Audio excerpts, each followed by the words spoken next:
This is Peter Helland with David Wemhoff on Citizens for Community Media.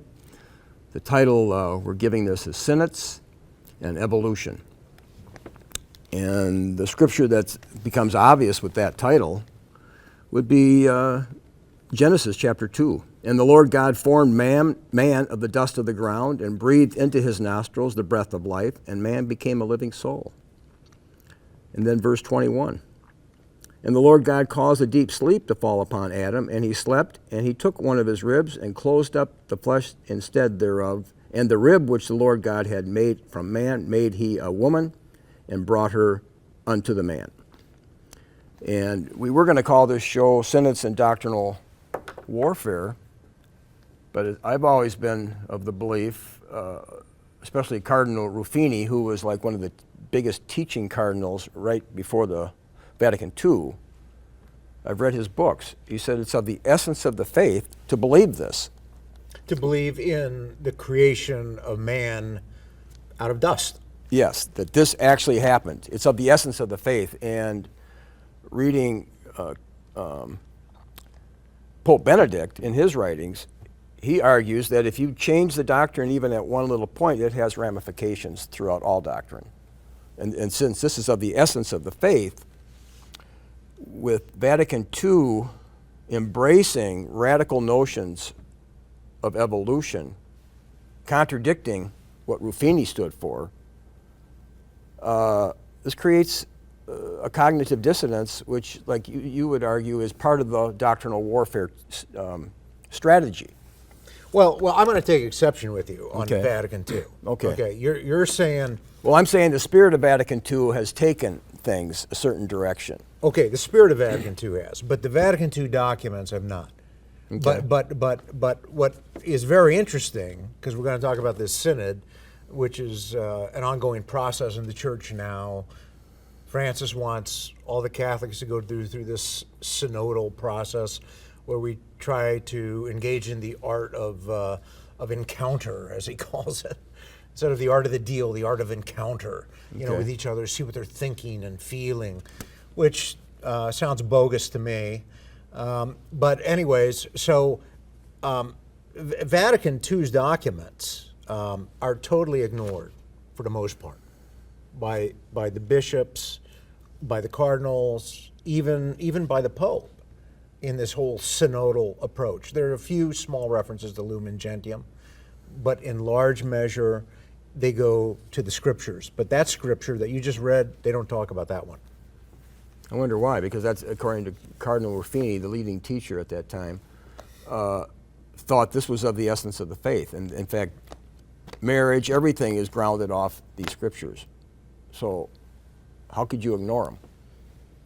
Well, De Verbum is from Vatican II, and it basically says what's in the Old Testament and what's in the New Testament we're supposed to accept, right? And those paragraphs 17, 18, 19, we're supposed to accept what's in there. So if that is a doctrine of the church, that what's known as creationism, where man was created, he didn't evolve, and everything I've ever read doesn't even question that until we get up until the later part of the 20th century, and we start hearing about theistic evolution. And what's that about? That is about John Zahm at Notre Dame in particular coming up with this new science that he was reading Augustine and reading Aquinas, arguing that from them we can argue for theistic evolution, that God created the world through the process of billions of years, whereas there was a Big Bang 14 billion years ago, and that somehow, miraculously, life came from non-life about 3 to 4 billion years ago. And once there was life from non-life, then with that little bit of life, everything that has life now has come into existence. Okay, and that might have been 3 or 4 billion years ago. So that's where you came from. Well, that little bit of life came into being about 9 billion years after the Big Bang, and then that little bit of life has now come to where we're at, and God used that process. But that would conflict with how the creation account is given to us. Because the creation account says God created man. Yes. There was no evolutionary process. And that was not disputed by any of the church fathers. Yeah, I don't remember reading anything that I have read, on church encyclicals that dispute that at all. No, but they want to try to hold both. And isn't that part of the doctrinal warfare technique? That's right. You've been reading my book, John Courtney Murray, Time, Life, and the American Proposition. And that's right. That is part of the technique, is to get you to hold two different positions in your mind at the same time. And that's exactly what I saw, because like I said on the last show, that I was enrolled in the seminary out of 8th grade, and I backed off. And I said, well, I got to wait till I get out of college. But I observed people taking theology, and then the next class would be geology, pure evolution. And they were forced to hold two contradictory. And I'm going, I'll never do that. I'll never act like I'm believing two opposites. So I was forced to just kind of, okay, I'm given theistic evolution, I'm given atheistic psychology. I even had teachers, one not at Notre Dame, but at Wisconsin, that there is no God. Well, I said, well, I'm going to pursue science all the way, which basically presupposes almost that there's no God. It just kind of happened by evolution. But then I rejected it, and then I went, boom, to the church fathers, to the scripture. I'm going to go, well, it's either one or the other, okay? But it can't be both because they contradict. That's what I saw. But I saw everybody going out, or a lot of people going out, trying to believe both at the same time. And I said, boy, that's going to do a number on your head. Well, what ends up is people tend going with the immediate then. They tend to support the immediate. I mean, this is Mario Cuomo. That's his speech in 1984. Yeah, and I was there. Yeah, and you were there. And the church says, okay, I've got to believe something, but in my public life, it's something else. That's not church doctrine. And we've talked about that on this show before. And, that is very clear in Dignitas Humanae. You're supposed to live the faith in all aspects of your life. You are not supposed to compartmentalize or hold two different ideas. You're not supposed to contradict yourself. You're not supposed to contradict yourself. Which is the first thing a child observes of his parents. If they see the parent contradict themselves, it's like, whoa. It has a big impact on them. It's a huge impact. So then you always have to ask the question, who's in charge here and who teaches who? That's the question you got to deal with. And so who is really teaching who? And back in 1899, we know about Testem Benevolente Notre. That was by Pope Leo XIII. He said some interesting things. I'm going to read them because it's better to read them.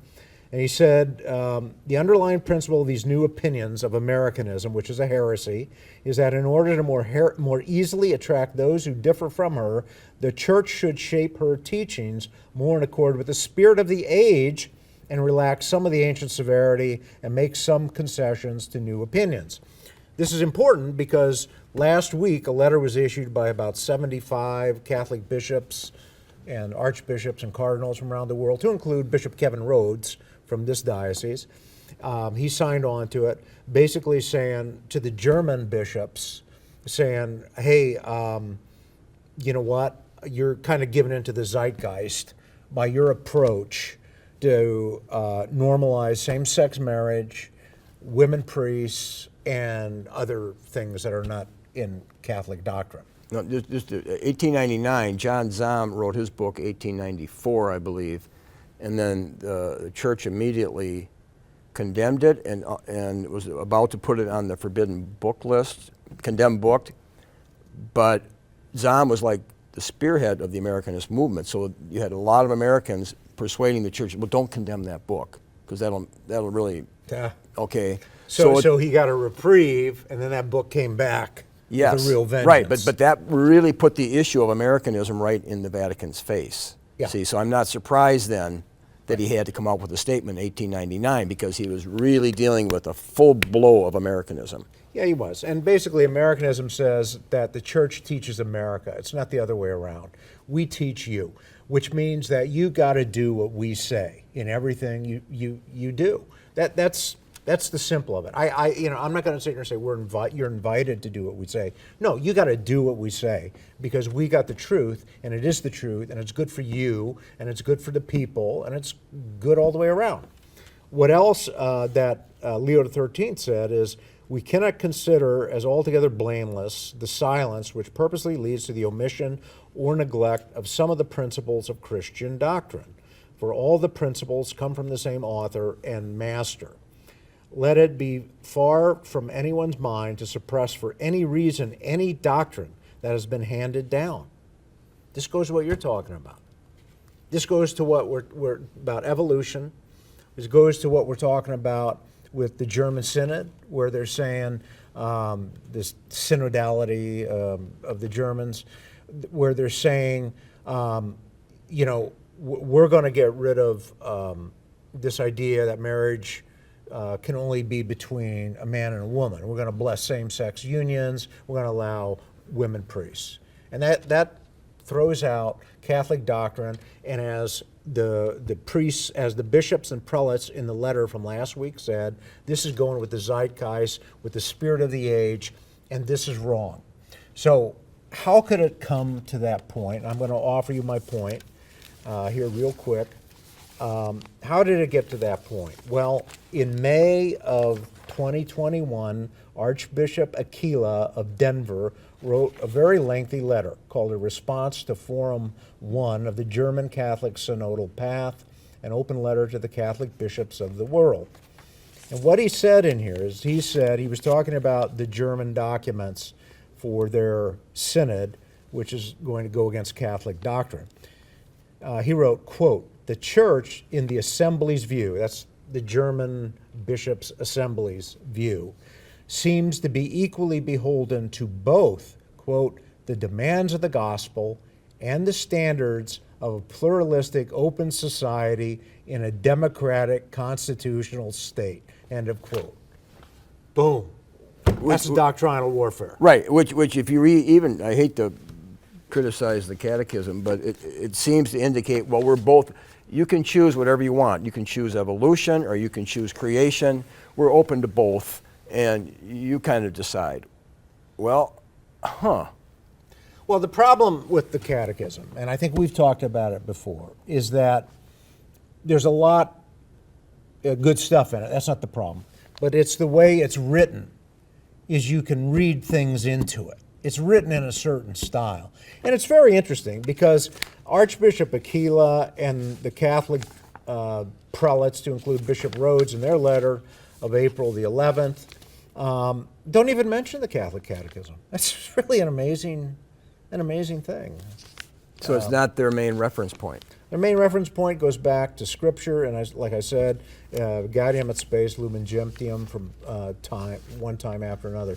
But what we're being presented with here is a false, in the church, we're being presented, again, with a false dichotomy, a false choice. On the one hand, you go with the German bishops, stop what you're doing. You're going with the zeitgeist. You're going with the demands of the democratic constitutional state, which is Americanism, which is what my book is about, which says that you're going to go with what the powerful private interests want you to do because the democratic constitutional state is the American ideal, because America is the ideal, and that's what you have to follow, and that's what you have to do because they teach the church. Okay, the state and the society known as America, or as in Germany now, teaches the church. Okay, as opposed to the church teaching the society. So you're dealt with the bishop, false choice, and then you're dealt with Francis. He's your other choice. And Francis is the guy who made the bishop synod possible. he approved them all. So it is no choice. So on a smaller scale, it would be like if my nephew is It's like the Democrats and the Republicans. These guys, the Democrats are going real fast here in Germany, and the Republicans are going real slow, but they're still going off the cliff. So you have a false choice. And so the National Catholic Register, the National Catholic Register did an article that came to my attention Friday night, and they said, the guy who should have fixed this was Ratzinger, Benedict XVI, because this is the German question. He was supposed to deal with this, and he didn't deal with it. Well, as I wrote years ago in April of 2015, and as I talk about in this book, and it's coming out in another book on doctrinal warfare, what happened after the Germans lost Second World War, okay, was you had something called psychological operations and doctrinal warfare waged hardcore, big time on the German people. Big time on the German people. And ground zero for psychological warfare and doctrinal warfare in Germany was Bavaria. And Joe Ratzinger was in Bavaria. That's where the Catholics are. They're in the That's southern where the part. Catholics Yeah. were. And that's what the Americans focused on. That was the American zone of operations. And that's where they got all the Hollywood movies, all the radio programs, all of the stuff talking about America is the ideal. America is a great way to live. We have this constitutional democracy that works. And the church just needs to listen and learn. And he was there imbibing this. Yeah, the oldest cousin on my mom's side, he married a German girl, Heidi, brought her back, and it didn't work out. Okay, but I'm just saying they were told, yeah, America's the greatest. Right. You know, and it's no surprise that they came over here. So what they talk about, well, the Rhine flows into the Tiber River. So basically they said, oh, the German theologians are the ones that messed up the Catholic Church. Well, the German people and the German theologians were affected by Americanism. Yeah, they were under they lost the war, and instead of just killing them, you could brainwash them, you could socially engineer them, you could do psychological warfare on them. That's right. And reduce them, eliminate who they were before.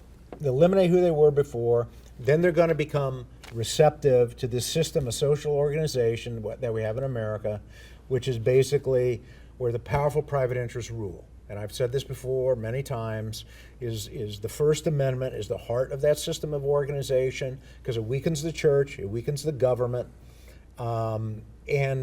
basically because it divides the government and it puts culture in the hands of the powerful private interests of the rich people. And whatever they want to make happen in a society, they can do that because they got the money. And that is a sign of success. Max Weber even said that in his book, The Sociology of Economics. He said, money allows you to put value on a lot of disparate things in society and actually can kind of help bring society together. I think actually the word was controlled society, but I think that's what he was talking about. So what you're dealing with is this situation where the German bishops, to include Ratzinger, were inculcated with this idea that America is the model of organization. And when you are inculcated with that idea, all of a sudden, you fall prey to whatever the really powerful people of the day have to say. And the church is only there to support and serve the state or the rich. That's the only reason it's there. Right, so let's say, okay, my nephew became a priest a few years back. Now he's going to be confronted when he is now in a parish. I don't know how many priests are with him or if he's by himself. But then he's going to be up against the rich people in that church. Sure. Okay, and this is the practical reality where everybody lives. Sure okay, is. and I've seen it myself. So they usually tend to succumb to the powerful people that are in their parish. Yeah. I don't know if they have the tools to go up against it, because what would happen if they fought it? Well, I mean, I've always What's said, their fear? If you're just a young priest, are you going to take this on? well, there's a lot of influence there. Who do they want to listen to? Peter or Dave, who got 100 little buddies, or Warren Buffett, who's got 63 billion little buddies. I mean, who do you want to listen to? Well, that's what's been happening on the local and on the national and international, that they're yielding. Because they've been told that America teaches the church. They've been told America is the ideal of social organization. That's what they've been told. Now, it is a form of social organization. It is one we are living in. But it is not the ideal, and it is not the goal of the Catholics. The goal of the Catholics is to establish a society where the rights of the church are respected and established, and the religion of the state is Catholicism. And what that does, that checks the government and it checks the powerful private interests. Well, the early preachers, the Chrysostoms, they would preach, success is despising money, despising ambition. That was success. How well did you despise money? The worldly path. How well did you despise it and stay on the narrow path? That is not the definition of success for American Christians. No, it's not. No, it is not that definition of success. That is not how it is defined. And so people have lost the sense in this society of the hereafter, of life hereafter. And so they've lost sense of what virtue is. Virtue is supposed to be tied to these, theology, because you want to make heaven. And so once the church jettisons its doctrine, something that's foundational, as you've pointed out with evolution, once it jettisons that doctrine as far as how the state is supposed to accept the Catholic doctrine, Catholic Church, and the Catholic religion as the religion and church of that state and become a confessional state, once the church leaders reject its own doctrine, well, you're under the control of the most powerful of the day at that point. You reject faith and you reject reason. When you reject Catholic doctrine, you reject both of those things. So here's Francis. In May of 2016, he rejects the confessional state. He said the confessional state doesn't work.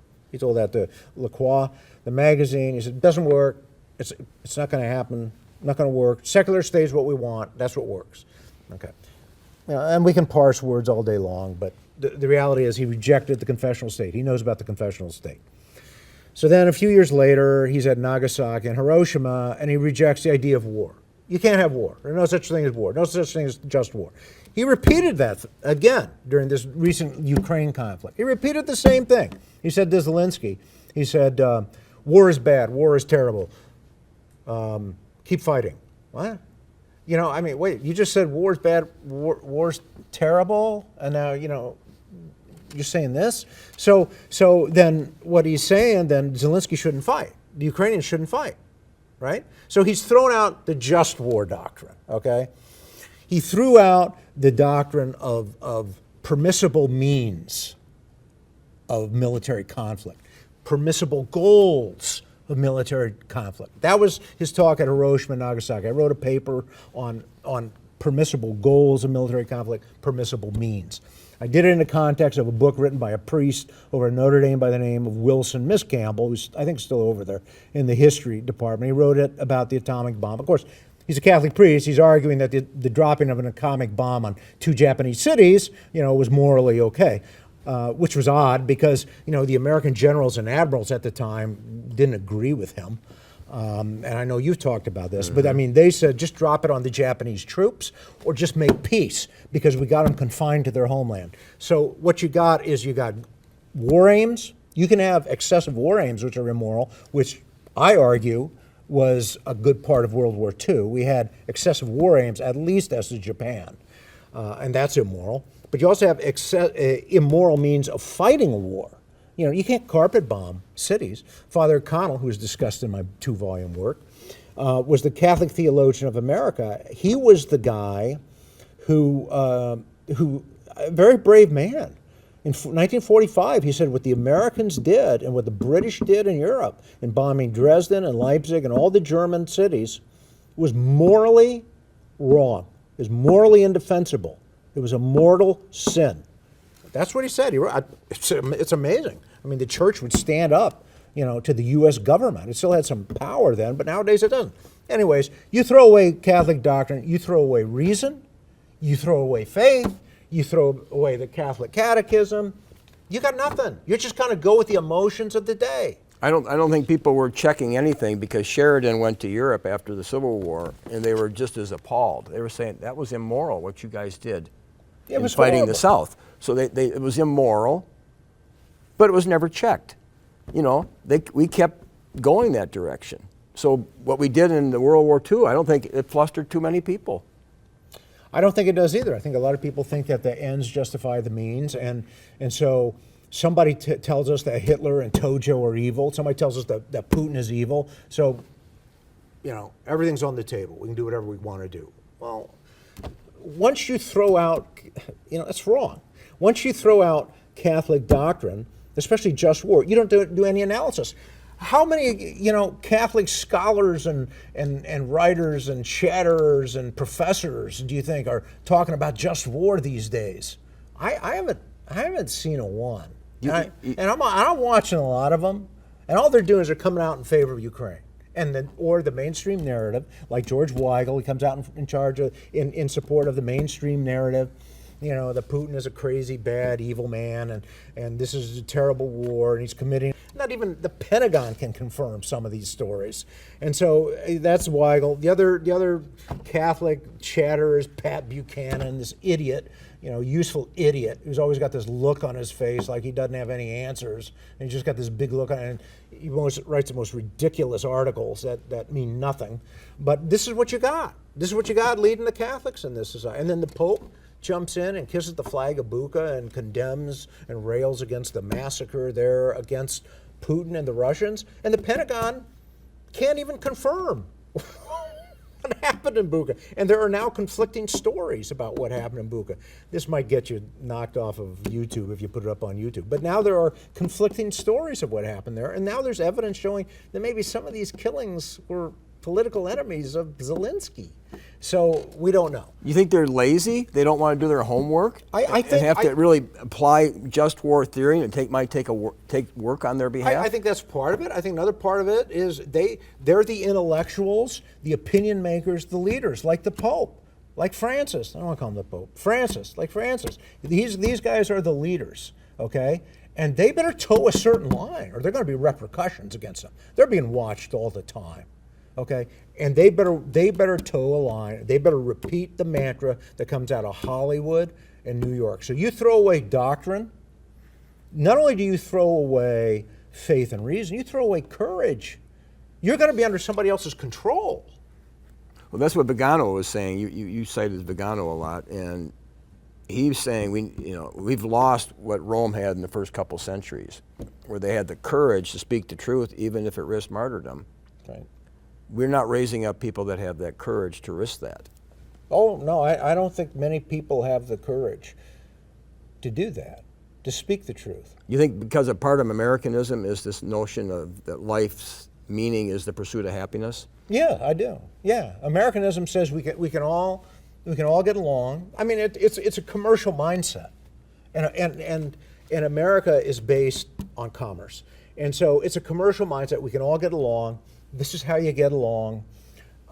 This is how you bring people to the church, downpedaling some doctrines and not talking about others, and bringing some up, talk about other doctrines, whatever will bring people in the church. That's a commercial mindset. But also, too, you don't want to rock the boat. If you rock the boat, see, the one thing commercial and business and financial interests hate is uncertainty and situations not of their making, okay? They will use all sorts of different groups. In my articles I write about on the American Proposition website, I write about how the powerful private interests, the plutocrats, they use everything. They use nationality, they use no nationality, they use ideology, they use religion, they use everything to get what they want to do, to pit people against each other. That's why on Palm Sunday it's so powerful, that reading, where Jesus says to Peter, he says, "Peter, Peter, I have prayed, because the devil has demanded to sift you like wheat. Mm-hmm. And I have prayed that your faith will not fail you." That's an important scripture, because we're being sifted today. And the church has been sifted for years. I'm thinking of the Book of Wisdom, I guess chapter 2. This doesn't have that in there. But it talks about the idea of being created by chance. It highlights the whole idea of evolution, which is, chance. Everything happened by random, nothing providential to anything, right? Right. Like Jesus said, a sparrow can't fall to the ground without God overseeing it. Well, that's the opposite of evolution. Evolution, everything happened random. Well, chapter 2 of Book of Wisdom describes people that hold to this. And so their only purpose of life is try to find as much enjoyment as you can. Right. And they're mocking it. Right. Well, the pursuit of happiness, just try to find as much pleasure as you can this side of death, and evolution are a perfect match. Yeah. And you see that right in the Book of Wisdom, and it's like, What, the Bible doesn't talk about this union of let's just try to pursue happiness? Well, you can't do that with the creation account holding firm. It conflicts. So let's put in evolution, and that's what Huxley said after Darwin wrote his book, and they asked Huxley, who was called the spokesman for Darwin, how come everybody just jumped on this bandwagon? And Huxley said, now you can have the sex you want. Yeah. Well, in other words, the pursuit of pleasure and the pursuit of what they think is happiness, now you can go for it. And that's in the scripture. So That's good for business. That's very good for business. And you know what? Because the more people with more markets, and you create markets when you do that. There are a number of stories in business magazines of how the LGBTQ community has become a big business for a lot of corporations. They've got a market niche. They created this market. Yeah, because what are they pursuing in this type of sexual lifestyle? Well, I think they think they're pursuing happiness and pleasure, right? What do they think? I think that's what they are pursuing, or what they think they're pursuing, is they're pursuing what is good.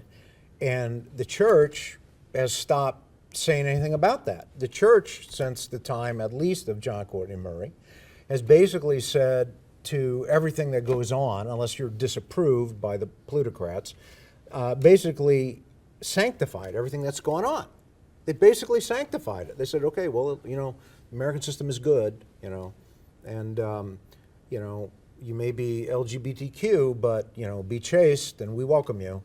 And so they're real subtle signs of approval from the church, where it never used to approve before, and you have to be very, very careful when you approve things like this, especially when they're created by people who are ultimately your enemy. And you either serve God or mammon. And those who serve mammon are the enemies of God. They are the enemies of the church. The enemies that I talk about in my book were the powerful private interests of the United States. There's Wall Street. All these guys running the doctrinal warfare, running the American industry, running the American media, they're all Wall Street. All Wall Street. Everybody's Wall Street. And then if they get Notre Dame, Paul Fisher was here for several years. He was friends with my dad. He wrote Their God is the Devil and Behind the Lodge Door.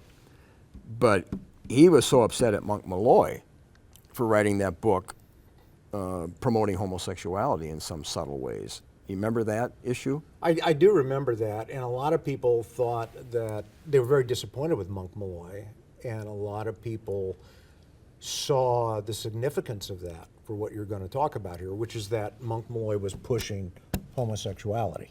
Well, that opened the door. Approving of homosexuality. Paul Fisher took out full-page ads in the Observer trying to warn people, this is wrong. This is against Catholic teaching. Right. I never read the book, but I know it was. I never read it, but I heard from a number of people they felt it was a complete betrayal.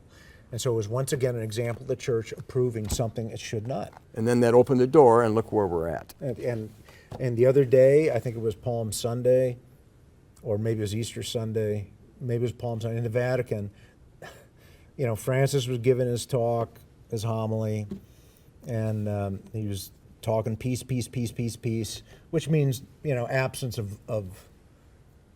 of disapprove violence. Okay, they don't disapprove violence that is approved. So it's absence of violence. Is basically what he's saying. So he's saying no, which is not the definition of peace in Catholic doctrine, but that's okay. But he's not concerned with Catholic doctrine. He doesn't care about Catholic doctrine, so that's why he's just this emotional guy who responds to what he's told, by the media. He follows the narrative given to him by the media, and he just runs with it, and that's it. So anyways, he's given his homily, peace, no war, and they won't show the crowd. Place was packed. They said there were a lot of peace flags there of the rainbow color. So what that means now is, of course, the Vatican. If you would take the fact the LGBTQ movement is something from the global plutocracy, which I think there's a lot of evidence of that, I think it probably is, and it's a way to colonize and control people and destroy societies, because it is destructive of societies. If you take a look at that, and if you take that as an example of their power, then the Vatican has conquered territory. Well, it's the rich that tend to spoil their kids. And once you go that direction, you're more likely to produce effeminacy. And from effeminacy, you're more likely to produce the homosexual type person.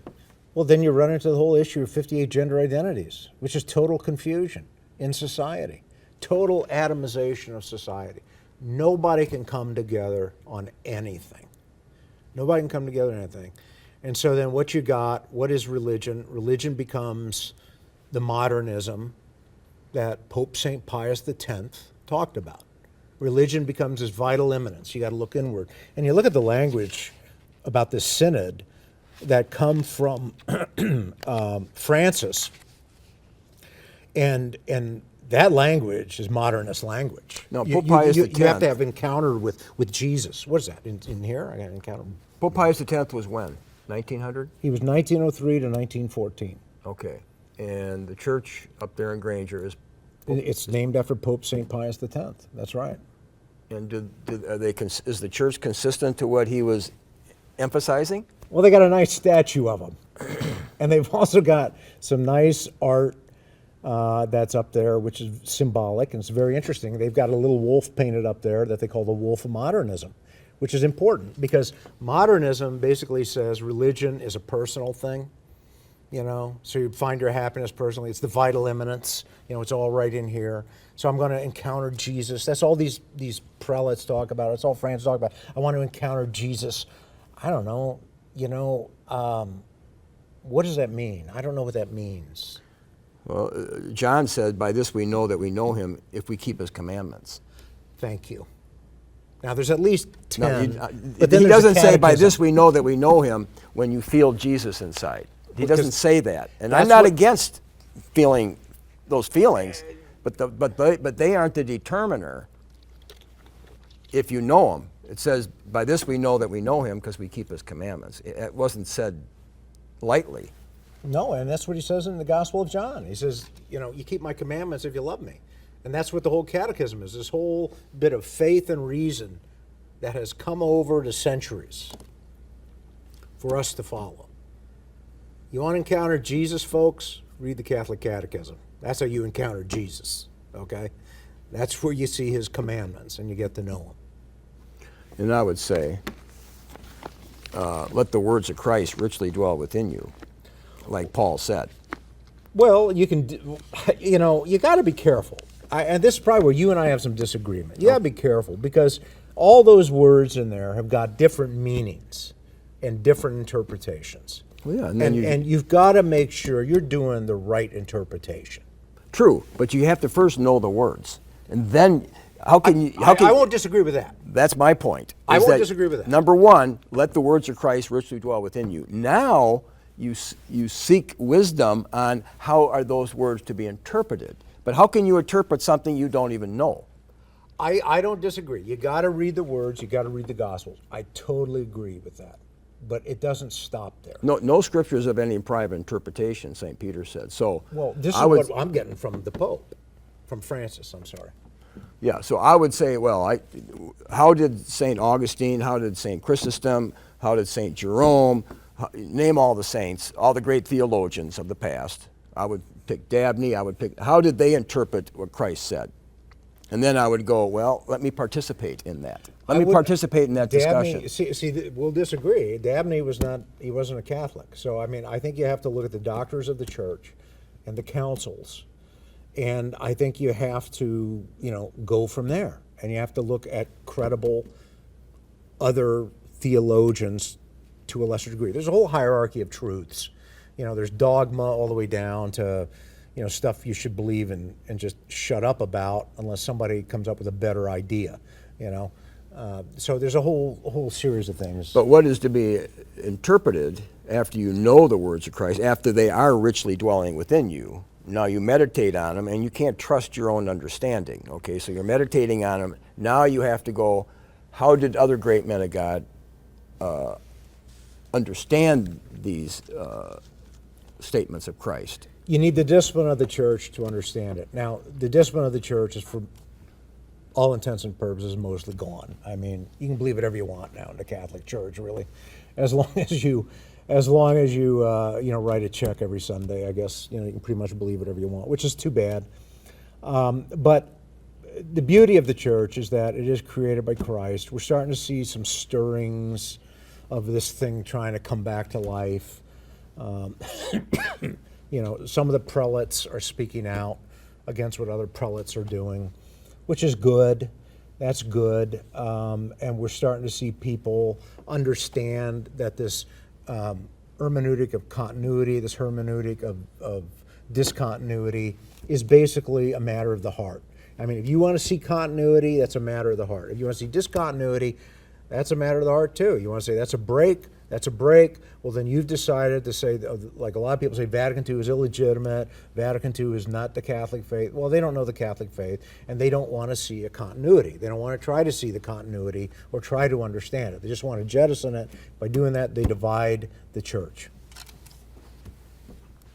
But your book is Doctrinal Warfare, and part of the essence of doctrinal warfare is creating a cognitive dissonance, right? Is creating, forcing them to hold two opposites. Yeah, that's right. And evolution is one of them, right? But there's other two opposites that they're being forced to hold, which you read in the beginning. We're open to the gospel, and then we're open to...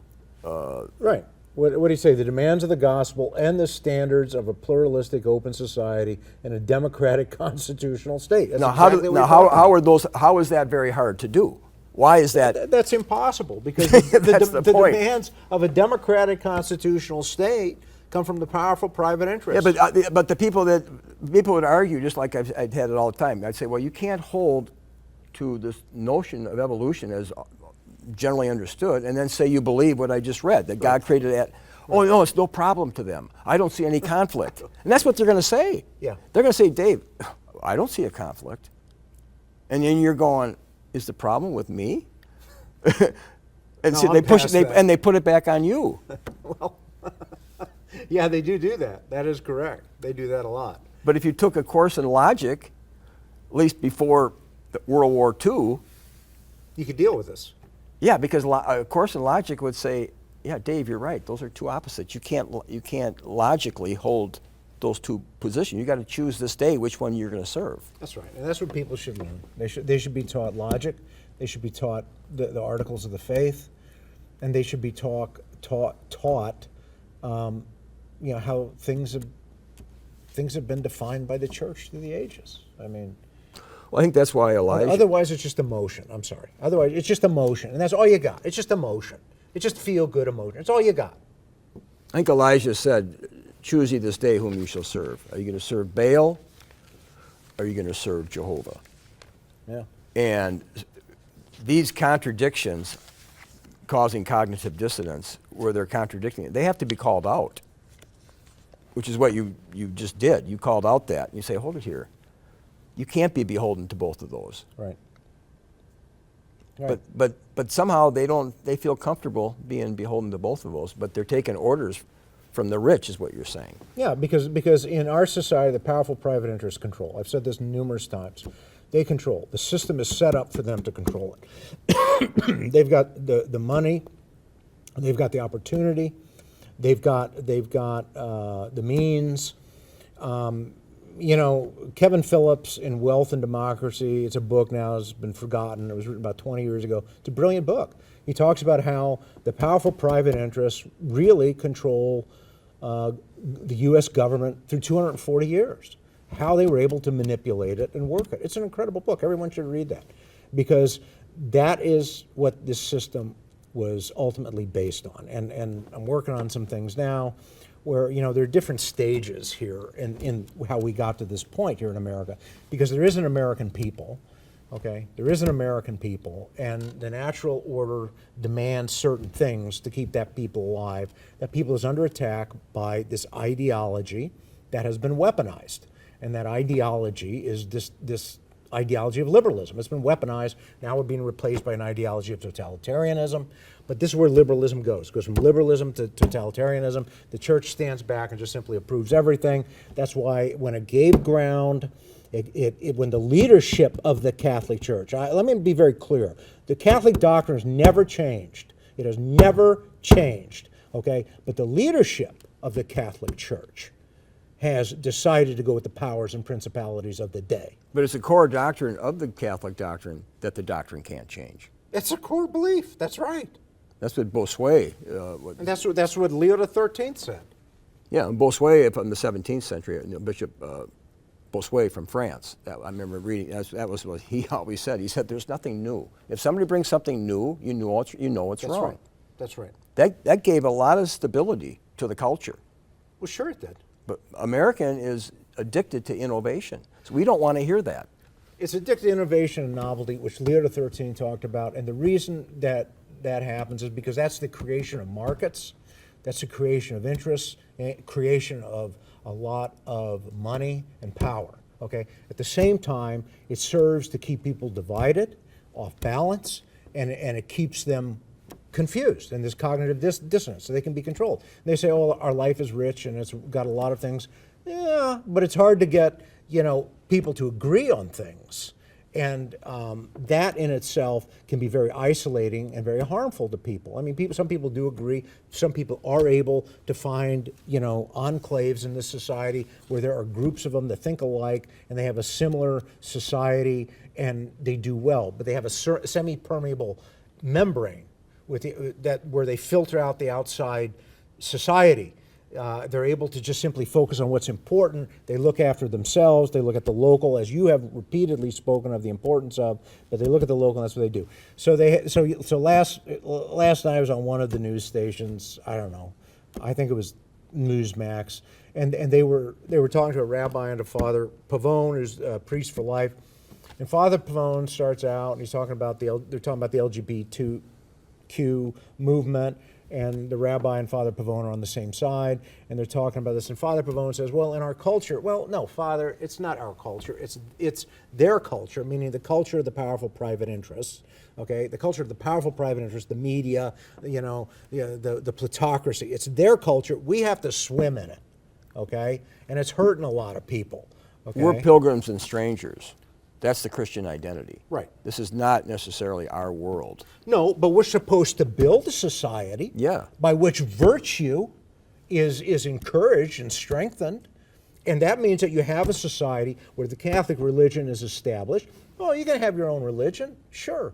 But you can't hurt the faith of these people, the Catholics. You can't hurt the common good, because the common good, what again is the definition of the common good? The common good, I can hear it out there, it is a sum total of those conditions that make it easier and more efficient for people to achieve their vocation, which is not to be a great writer or a great lawyer, but the vocation is to be with God, okay? To be with God, to know, love, and serve Him in this life so you're with Him in the next. That is what the common good is supposed to make happen. That was all throughout Dignitatis Humanae, all throughout Vatican II documents, is all throughout the Catechism, and nobody talks about that because the common good has a very important spiritual component. The important spiritual component is the Catholic religion, which means the Catholic faith has to go forth and teach the doctrine of the faith, not some encounter therapy. Let me ask you what you think on this. Okay,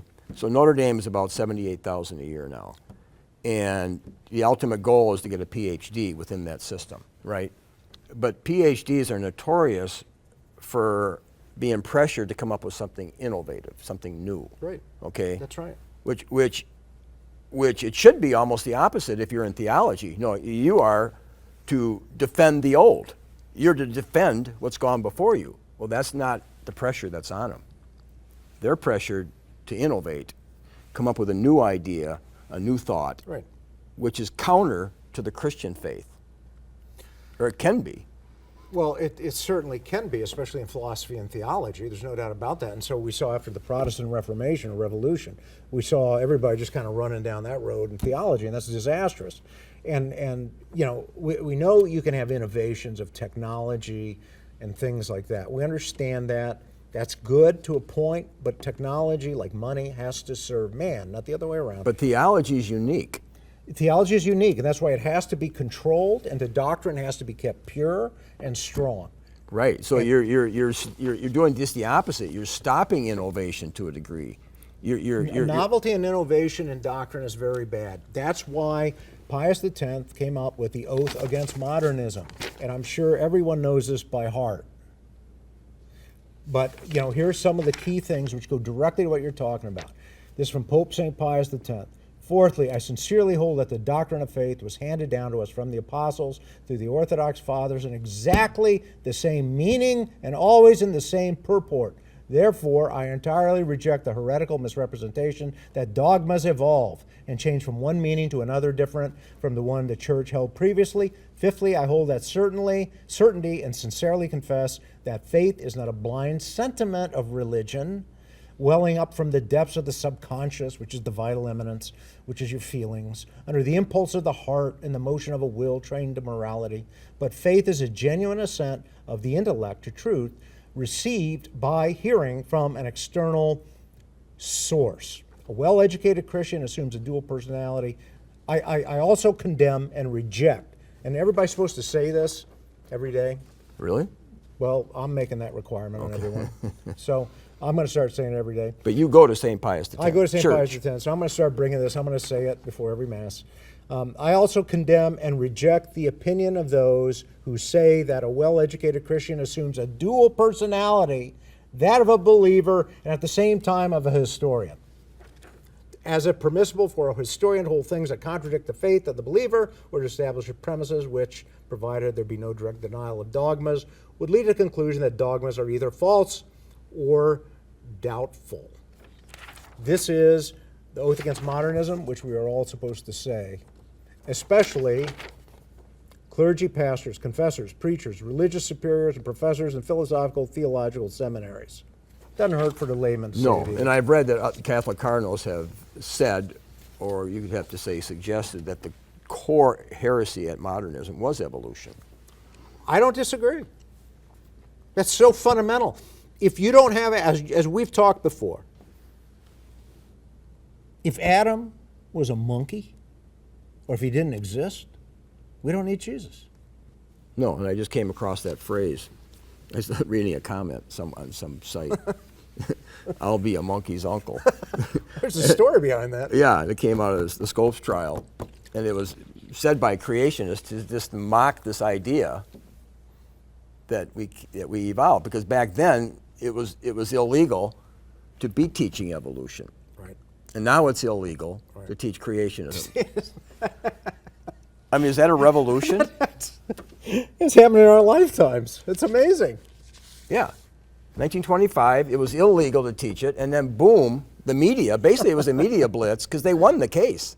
The creationists won, but the media was able to flip, it's like Vatican II, they were able to flip the meaning.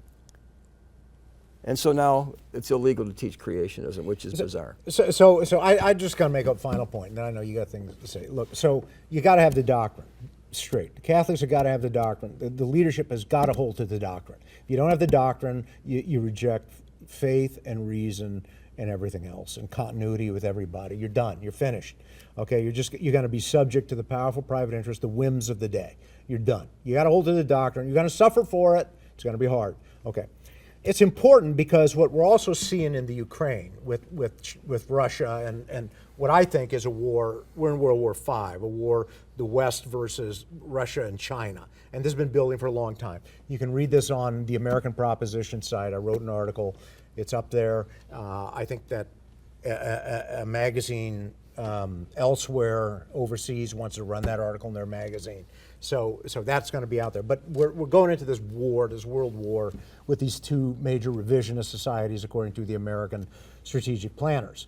Okay, but what we're seeing there is we're seeing a real need for an international order. Well, you have to have an international order that's based on Catholic doctrine. Catholic doctrine requires something which is called, where we work together. I'm drawing a total blank. Isn't that terrible? So solidarity? Solidarity is what we're looking for. Solidarity is what the Catholic doctrine says. Solidarity between nations, between peoples.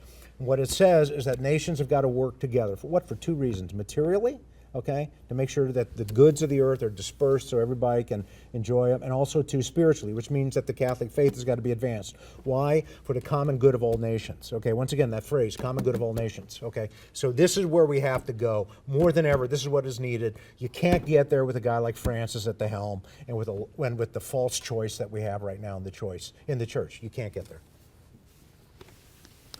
Right, and what you mean by the Catholic faith on that particular issue is that the governments have a duty to encourage people to obtain eternal life. In other words, life is not just about pursuing wealth, pursuing happiness, and pursuing pleasure. They can't be neutral. They have to be doing all they can within reason to be encouraging people to live virtuously. Because without which, right, you will not right, see God. Without holiness, you will not see God. the national society supports the whole person, which is the material and the spiritual. The international society, in turn, supports the national and the whole person. That's Catholic doctrine, dare I say. And that is discussed on the American Proposition website, a short article about what we need to have, because there's talk now about changing the UN. There's talk about kicking Russia out of the UN. There's talk, you can tell from Zelensky's speeches, they want a more aggressive international presence. So that's all I want to say here in closing. Yeah, so read the American Proposition, get my book, John Courtney Murray, Time and Life, The American Proposition, 2-volume set, available on Amazon. And I also, yeah, so those We'll are the two put things. it under the description Okay. so they can see it. They are some pretty good articles, and it'll challenge you because you hit hard on some of those issues. Well, I'm different. Yeah, you hit hard pretty good. I thought I could just whip through it, and I'm going, hold it here, I didn't read this right. Well, thank you. Thank you very much for having me on, and thanks for everything you do. Yeah, yeah. Well, we called the show Synods and Evolution. You were able to allow me to put I do believe that's a big problem. And we live right at the center where this is really hitting hard, but it's forcing people to hold two opposites, which really puts a burden on Right, people. right. And they're almost being forced to do that. And you can't live that way. You have to seek what the truth is and resolve these issues. So this is Peter Helen with David Wemhoff on Citizens for Community Media.